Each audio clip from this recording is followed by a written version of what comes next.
One of the most underrated debut albums in recent time has to be RUGER'S debut album, Rule the World. When his album dropped in September of 2023, it didn't get a lot of attention or love. And this is definitely not because of the quality, because there are so many dope records on that album.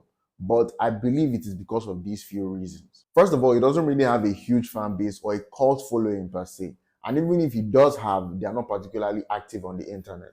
And you know that is where most of the narrative building and pushing happens, on the internet. So if you don't have a fan base that is consistently talking about you, pushing your P, singing your praises, you will not get the kind of attention you deserve on the internet. And that is where a lot of the narrative building happens.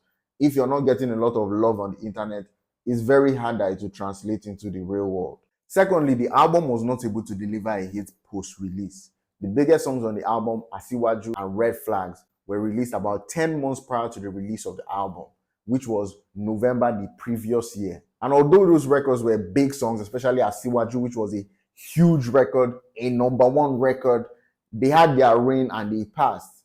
And you know, going into the new year, people expect, it's as if, even if it's just 1 month into the new year, when you go into a new year, it's as if people forget all the things that happened, even if it's just a month ago. You understand? They forget it. So Asiwaju and Red Flag dropped in like November of 2022.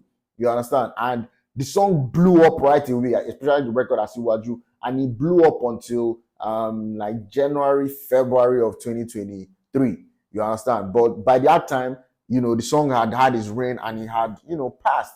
And the records are now dropped a couple months to the release of the album, which seemed like the lead songs for the album. Records like Jonesing Boy,